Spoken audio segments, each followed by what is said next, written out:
Conversa aqui com o Fernando Miguel, goleiro que já passou pelo Vitória, teve 3 anos aí no Vasco da Gama e agora é o novo dono da posição no Atlético Goianiense. Já estreou e uma temporada que promete novidades aí para o Atlético Goianiense, né, Fernando? Com Copa Sul-Americana, o time já vem de uma boa campanha aí no Brasileirão do ano passado, Copa do Brasil. Como é que você encontrou esse Atlético Goianiense? Bom dia. Antes de mais nada, agradecer pelo convite, agradecer por esse bate-papo. É sempre bom a gente estar fazendo essas trocas, assim, até para as pessoas conhecerem um pouco da nossa rotina, um pouco sobre o perfil dos atletas, de como eles levam, de como eles veem, de como eles pensam futebol. Então é um prazer grande estar participando com vocês. Bom, uma temporada bacana que nós temos aqui no Atlético Goianiense, então veio com expectativa aumentada por competições importantes, por ver o clube numa crescente, querendo subir de patamar, se estruturando para isso, se preparando cada vez mais para isso. Eu espero, junto com o clube, crescer, voltar a ter uma boa temporada, fazer boas atuações, ter boas atuações e estar cada vez mais inserido dentro desse contexto que é de crescimento, de desenvolvimento do clube. Lógico que está tudo muito cedo, né, Fernando? E também as coisas mudam muito no futebol, ainda mais nesse cenário aí de pandemia. E também, lógico que sem tirar aquela questão do jogo a jogo, que também faz parte. Mas Copa do Brasil, Brasileirão, o Campeonato Goiano a gente sabe que o Atlético briga por título. Copa do Brasil, Brasileirão e Copa Sul-Americana também, que abre margem para muitas surpresas também. Qual você acha que vai ser, qual é o objetivo do Atlético Goianiense nessas 3 competições?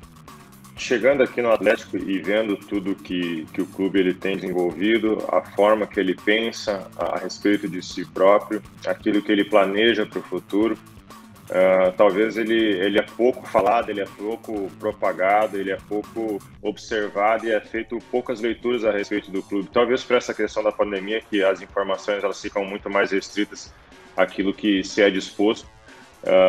Mas quando você chega e vê o clube se desenvolvendo internamente, aquilo que eles têm planejado, aquilo que eles estão conseguindo desenvolver, ele é bastante promissor, ele traz bastante expectativa para fazer uma grande temporada. Talvez as pessoas elas se lembram, elas pensam no Atlético Goianiense pelos bons jogos que fizeram ano passado no Campeonato Brasileiro, pela boa campanha que foi feita, né? Mas quando você vai um pouco mais a fundo, quando você vê o porquê desses bons jogos, você passa a pensar as temporadas seguintes de uma maneira diferente já, o modo como você vê o Atlético Goianiense, né?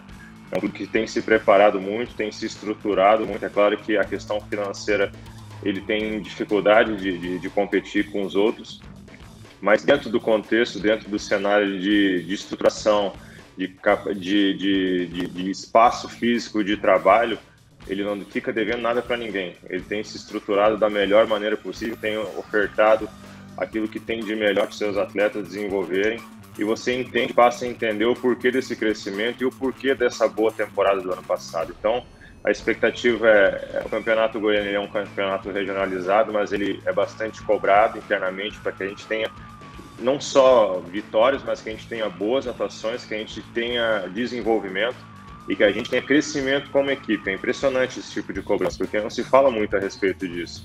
Então é uma mentalidade diferente que eles têm enfrentado, que eles têm tentado implementar e que eles têm desenvolvido e têm conseguido alcançar um certo sucesso. Então, a expectativa ela é muito saudável, ela é muito boa para a temporada de 2021 e eu espero, de forma inserida dentro desse contexto, poder ter crescimento, poder crescer profissionalmente, mas principalmente junto com o clube, né? Porque eu vejo dessa forma, eu acho que não tem como você pensar em crescimento individual sem olhar para o crescimento coletivo, sem olhar para o desenvolvimento do clube. Então, o clube está sedento por isso, ele tem trabalhado para isso. Eu espero que a gente possa fazer uma temporada que chame um pouco mais a atenção das pessoas do porquê se faz essa boa temporada, né? Do porquê se desenvolve esses bons jogos e o porquê o clube ele tem chamado a atenção e tem conseguido resultados expressivos. Então a gente vai trabalhar dentro dessa mentalidade. Quando você chega no Atlético, o que mais te impressiona? Eu pergunto isso já imaginando um pouco da resposta que eu já vou até depois seguir, mas eu queria saber de você, assim, a partir do momento em que você finca os pés no clube, depois de 3 anos no Vasco, o que mais te chamou a atenção no Atlético Goianiense? Bom, acho que não tem como pensar na minha chegada no Atlético Goianiense sem observar o que aconteceu antes disso, né? Existiu essa saída, essa pausa nessa história com o Vasco da Gama, porque as coisas nesse ano de 2000, essa temporada 2020-21, elas não correram muito bem. Nós tivemos muita dificuldade, o desempenho ele na reta final ele foi aquém. Nós criamos uma expectativa muito positiva no início do Campeonato Brasileiro, mas foi um ano de oscilações muito grandes, oscilações altas e oscilações muito baixas, onde nós tivemos muita dificuldade de recuperar. Então, a partir do momento que isso não acontece, existem as consequências, existem as escolhas, existem as decisões por parte dos clubes e por parte dos atletas que fazem a gente olhar o cenário e fazem de forma conjunta, porque eu não sou um atleta que simplesmente, quando as coisas não vão muito bem, vira as costas, e quando as coisas vão muito bem, você acha que foi o salvador da pátria, foi o único responsável pelas boas coisas, as boas conquistas dos clubes, né? Existiu-se um consenso internamente, atleta e clube, para que essa pausa fosse dada, e o nome começou a ser inserido no mercado para ver as possibilidades. Então, quando as possibilidades elas começaram a aparecer, o Atlético Goianiense foi a que mais me chamou a atenção, foi a que mais me motivou, mais me cativou assim, para querer fazer parte, justamente por todo esse contexto que eu te falei antes. Que é essa mentalidade, que é esse compromisso com um bom futebol, com desenvolvimento, com trabalho, com responsabilidade. Então é um clube que tem caminhado nesse sentido de desenvolvimento de futebol, né? Um desenvolvimento sério. Aqui a gente trabalha diariamente com evolução e é isso que é cobrado da gente, melhorar dia após dia, jogo após jogo.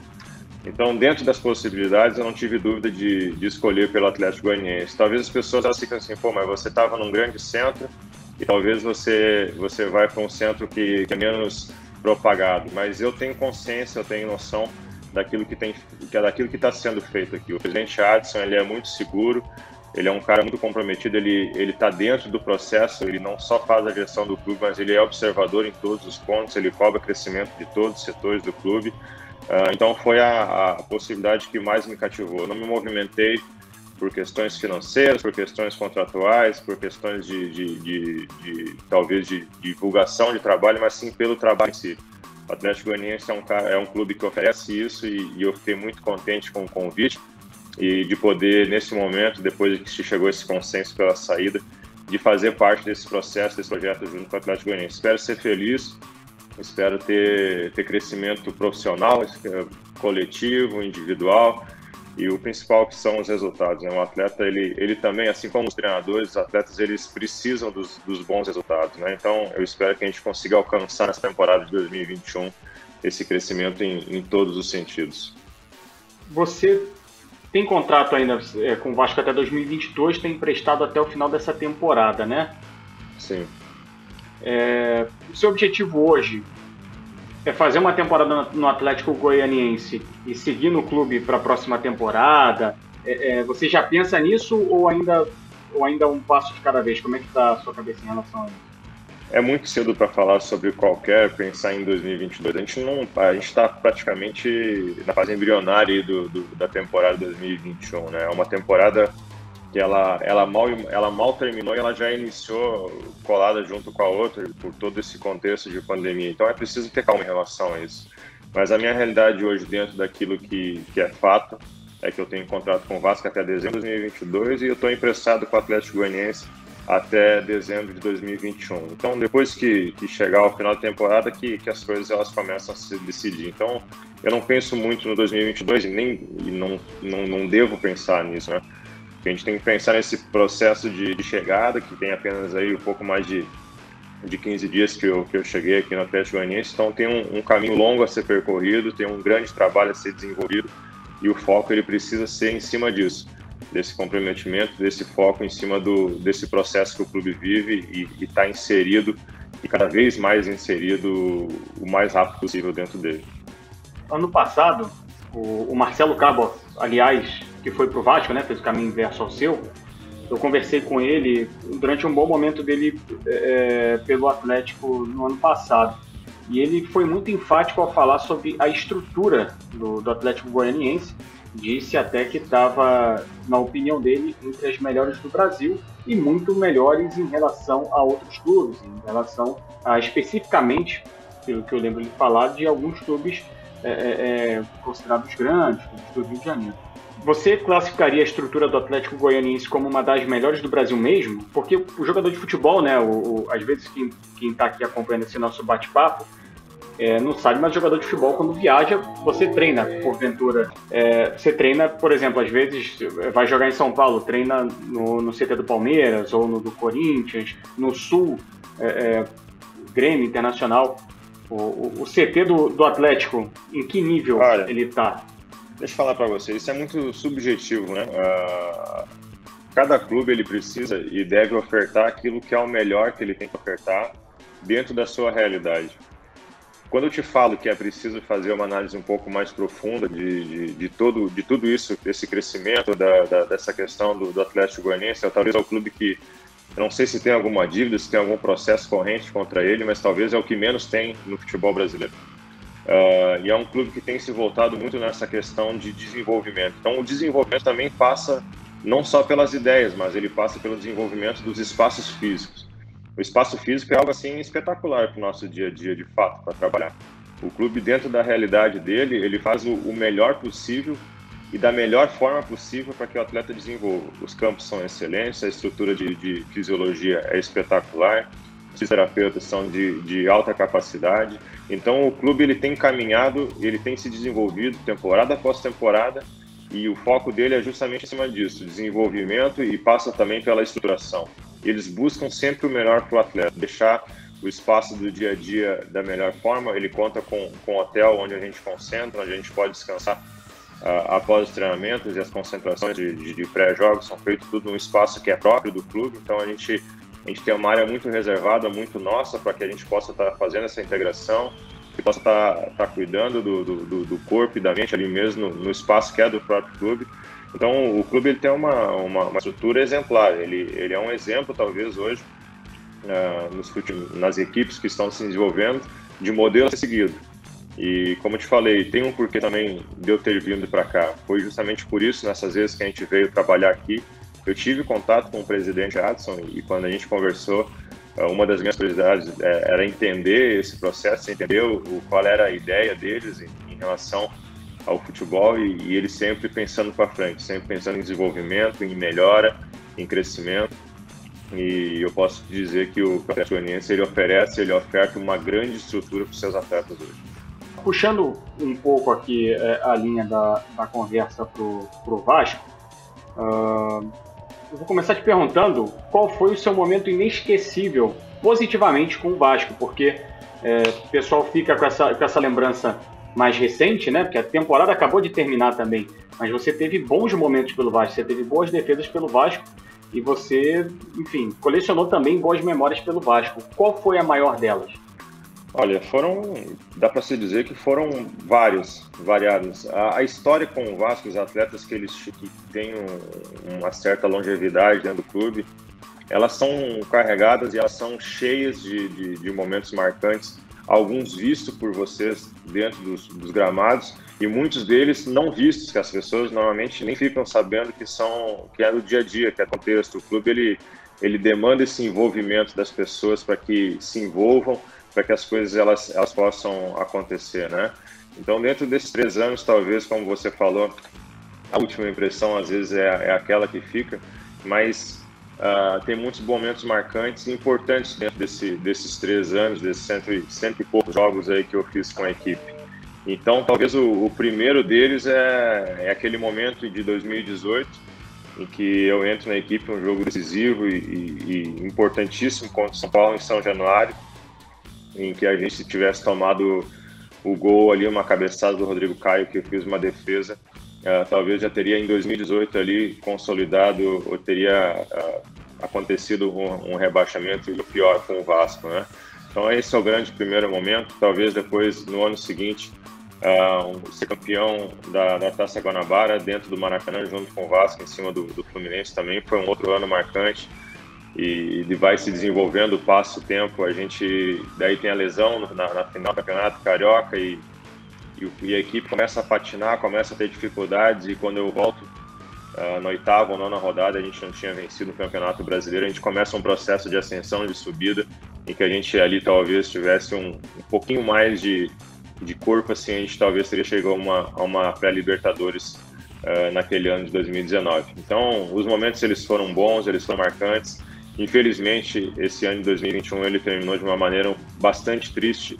O torcedor e as pessoas, elas acham que às vezes o atleta não sente, né, que ele não se importa, mas eu levei muitos dias e é algo que precisa ser digerido ainda, tudo isso que passou no final dessa temporada, e não tem tempo muito, né, a gente já vai começar jogando e é preciso desapegar, é preciso esquecer, é preciso cicatrizar essas feridas desse rebaixamento. Foi muito traumático, não só para o clube, mas também para os atletas e para mim particularmente. Lógico que quando a gente está inserido numa situação como é a pandemia e o futebol na pandemia e uma campanha inteira esportiva, são vários os fatores que vão explicar determinada posição, né, que você fica no campeonato. Mas se você pudesse separar algum fator que te chamou a atenção, assim, na sua opinião, que pesou contra o Vasco no último Brasileirão, qual fator você destacaria? Eu acredito que é a grande oscilação dos atletas, né? É difícil você falar a respeito disso, porque parece que você está transferindo, né? Então eu prefiro pensar, eu prefiro chamar algo que talvez é nosso, que é aquilo que acontece no campo. Tem muitos fatores que levam ao fracasso, assim como tem muitos fatores que levam ao sucesso que as pessoas não percebem, né? Então, muita coisa acontece. Existe aquilo que as pessoas falam, existe aquilo que as pessoas imaginam e existe aquilo que aqueles que estão envolvidos no processo sabem o que aconteceu, né? Então, eu vou pontuar a oscilação do ponto de vista técnico dos atletas. Eu também, na reta final, não consegui ser o atleta decisivo que precisava. Então, existe a parcela nossa, existe o meu mau momento que contribuiu para que as coisas não dessem certo e que não acontecesse aquilo que era o mínimo, que era a permanência na primeira divisão, né? Então, a oscilação dos atletas foi algo importante e bastante marcante nesse cenário. Então, a gente precisa olhar para aquilo que a gente não conseguiu fazer, ao invés de ficar apontando para aquilo que outros deveriam ter feito, né? Muita coisa aconteceu no processo e uma delas foi essa oscilação da nossa parte dos atletas. Eu me insiro nisso também. Qual foi o impacto que a falta da torcida fez para vocês? Você acha que, por exemplo, se tivesse torcedor, né? Se não tivesse pandemia, obviamente, se a gente não estivesse vivendo nesse novo normal aí que passaram a chamar, você acha que Vasco da Gama, São Januário, com torcida, porque a pontuação foi muito parelha, né? A briga contra o descenso ela foi muito equilibrada naquela última vaga. Você acha que a torcida do Vasco no estádio, o time cairia? Deixa eu falar para você, assim, o futebol, ele sem o seu torcedor, ele não existe, né? O torcedor ele é a essência do futebol. Existe a paixão daqueles que jogam, existe a paixão daqueles que gostam. Estava faltando uma paixão nesse contexto. Mas é difícil você mensurar isso. Dentro de um elenco assim jovem, a gente talvez possa imaginar que essa oscilação poderia ser até maior. Essas dificuldades poderiam ser até maior. Mas eu, como atleta, Fernando Miguel, olhando e vendo e pensando e sentindo futebol, o torcedor ele vai fazer falta em qualquer momento. Seja ele lutando contra o rebaixamento, seja ele brigando para você ser campeão de alguma coisa. Então, ainda mais no Vasco, né? Aqueles que jogaram com São Januário lotado, aqueles que sentiram a emoção e o calor da torcida vascaína, o quanto ela faz bem para a equipe, o Vasco ele existe pela sua torcida. O Vasco ele consegue se reerguer justamente pela força do seu torcedor que não abandona o clube, né? Então, eu olho assim e penso que o torcedor ele fez uma falta significante para nós nesse processo. Porque ele era o nosso, para mim, do meu ponto de vista, o nosso carro-chefe, nosso incentivador, a nossa força, que fez falta sim, mas não pode ser uma justificativa como assim, só caímos porque faltou o nosso torcedor. ou dizer que nós oscilamos para baixo porque o nosso torcedor nos pressionou, porque o nosso torcedor nos cobrou. Não, acho que ele fez falta sim, e vai fazer falta em qualquer momento, em qualquer tempo, dentro da sua caminhada, né? Então, não foi só o Vasco que sentiu isso, foram todos os clubes de futebol brasileiro, as equipes de massa sentiram essa falta do seu torcedor próximo a ele durante os jogos. Quando você fez a sua postagem de despedida ao Vasco, você escreveu que acredita que o Vasco tem solução, tem saída. Por onde você acha que passa essa solução e essa saída? Eu acho que passa por encarar de frente essa realidade, principalmente no sentido de austeridade. Eu vejo que o Campelo ele levou muito a sério isso, ele levou a cabo, ele cortou muitos gastos no clube, e eu penso que agora com essa gestão do Salgado eles estão fazendo isso da mesma forma. Então eles estão pensando em reestruturar, em enfrentar as dificuldades diárias, e eu acho que eles estão pagando um preço difícil nesse momento inicial, que é natural dentro desse processo, ainda mais sem espaço, sem margem de manobra para iniciar uma nova temporada. E eu acho que os resultados deles vão começar a aparecer em bastante breve, porque são pessoas sérias, são pessoas que estão dispostas a fazer as coisas darem certo, a voltar a dar certo, no caso, né? A deixar de ser essa montanha-russa de oscilações. Em alguns momentos você vê e imagina que o Vasco vai brigar de novo pelo título, como foi no início da temporada, que a gente bateu lá em primeiro lugar até a quinta ou sexta rodada do Campeonato Brasileiro e gerou aquela expectativa, e logo na sequência a gente acaba rebaixado no Campeonato Brasileiro. Então isso tem um porquê e tem os seus motivos de acontecerem, né? Então estão encarando de frente. Eu fico na torcida de longe para que as coisas elas voltem a dar certo, que eles encontrem esse caminho, que eles superem esse momento de dificuldade e que as pessoas elas passem a colher os frutos que elas têm plantado dentro do clube, porque são pessoas sérias, pessoas íntegras e estão fazendo o seu melhor e o melhor possível para o momento do Vasco. Então passa pelo apoio também, por esse entendimento, por esse entendimento de todas as pessoas que estão dentro e que estão fora do processo, né? E o clube ele vai se reencontrar, ele vai voltar a crescer, porque ele tem uma legião de torcedores que é apaixonada por ele e que não abandona em momento nenhum. O torcedor ele fica chateado, ele fica triste, alguns ficam revoltados, mas eu tenho certeza que eles vão estar sempre próximos do clube e querendo fazer com que o clube ele volte a viver os tempos áureos dele, que são os títulos, que são as glórias que o fizeram grande e que vão o tornar mais grande ainda, né? Então o clube ele vai começar a caminhar no bom caminho, eu tenho certeza disso. Fernando, agora fazer umas perguntas assim que não tem clara ligação com nenhum clube nem outro. Vou te perguntar aqui primeiro, cara, quais são os seus 5 goleiros preferidos? Seja goleiros do passado, goleiros do presente, quem você acha que é melhor, quem te inspirou, quem te inspira?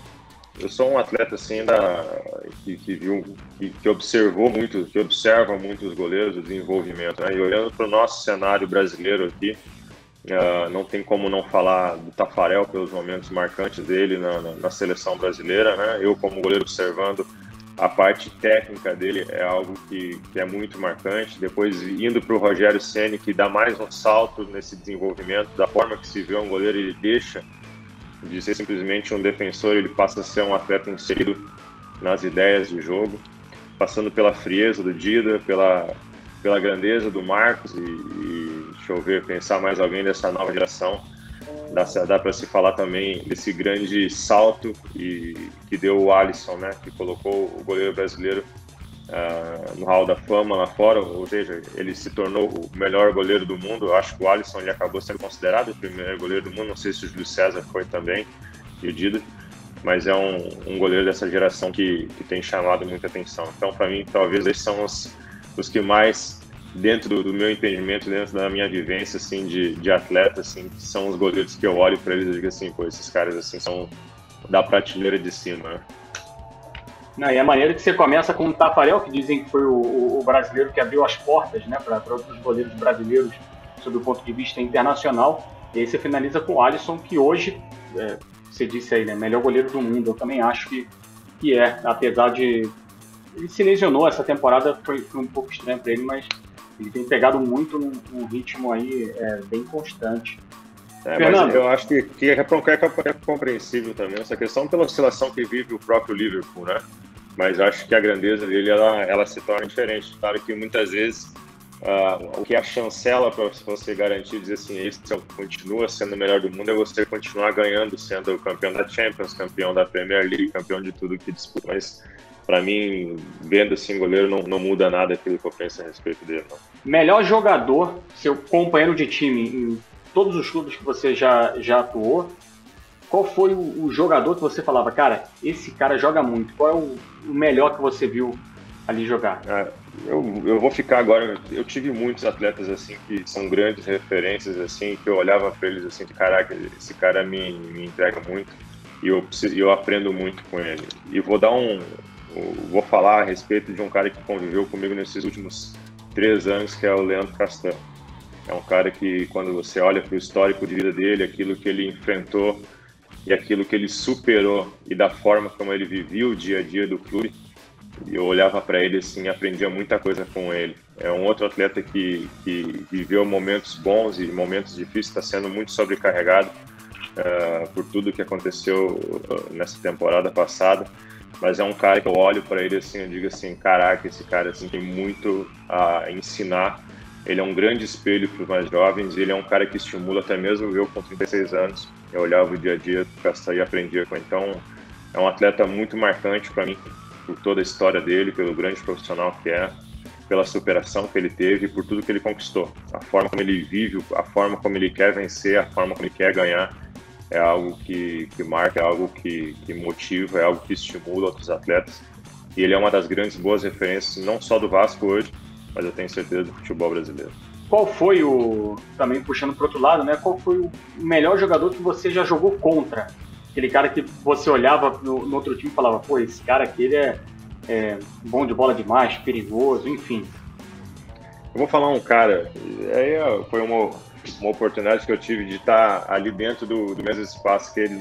Eu não tinha um espaço de jogar ainda no Vitória naquele tempo, mas ele é um atleta assim que foi impressionante, porque eu lembro muito bem que eu estava na reserva no Vitória, quem estava jogando era o Wilson, isso foi em 2013, e a gente foi jogar na última partida contra o Atlético Mineiro, foi no Horto, se eu não me engano, no estádio do América, e o Atlético Mineiro estava fazendo aquele jogo, e naquele mesmo dia, no dia seguinte, ele iria disputar o Mundial de Clubes, né? E nós estávamos vencendo o jogo 1-0, e o jogo estava meio frio, estava meio sem graça, assim. Quando vira o segundo tempo, o Ronaldinho, ele começa a jogar, e eu vi o quanto esse cara é talentoso, eu vi o porquê dele ser o melhor do mundo por muito tempo, e talvez vai ficar marcado nessa geração na memória de todos aqueles que assistiram futebol. Eu não tive a oportunidade de estar dentro de campo contra ele, mas pelo fato de ver ali de próximo, dentro do campo, ver a capacidade que ele tinha, a técnica de decidir um jogo, é o jogador assim que eu olhava assim e falava, caramba, esse jogador ele não podia ter parado de jogar tão cedo assim, deveria ter prolongado um pouco mais a carreira dele. Então o Ronaldinho foi o cara que eu vi dentro de campo assim, um pouco mais próximo, assim, que eu digo assim, esse cara assim é sinistro, é muito difícil de jogar contra ele. Então ele é uma marca para aqueles que observam, aqueles que enfrentam, e para toda uma geração que viu esse craque jogar. Pô, sem dúvida. E assim, você ficou lá de camarote ainda, né? Vendo ele. Não tem como não falar dele assim, porque por mais que eu não fosse o goleiro que estava dentro de campo enfrentando ele, mas eu fazia parte da equipe que estava enfrentando ele. E ter visto o que ele fez naquela partida foi algo único para mim, porque eu fiquei observando ele o tempo todo, a forma como ele se movimentava, a capacidade de definição dele, a inteligência dele. Então, foi algo como atleta que me marcou, ver dentro de campo um atleta desse nível. Eu não vi ele da televisão, eu vi ele ali dentro, próximo e contra a gente, né? Então, por mais que a gente não estivesse no campo, estava concentrado e conectado, até porque naquele momento o Vitória estava brigando por uma vaga na Libertadores, então estava todo mundo inserido em conseguir ganhar. Ele, em 2 lances, ele virou a partida, o Ronaldinho decidiu o jogo. Então, foi algo muito marcante, talvez o atleta assim, que eu vi com uma capacidade incrível de decidir jogos dentro de campo. Tem vários no futebol brasileiro, mas esse é o cara que eu vi dentro de campo resolver mais.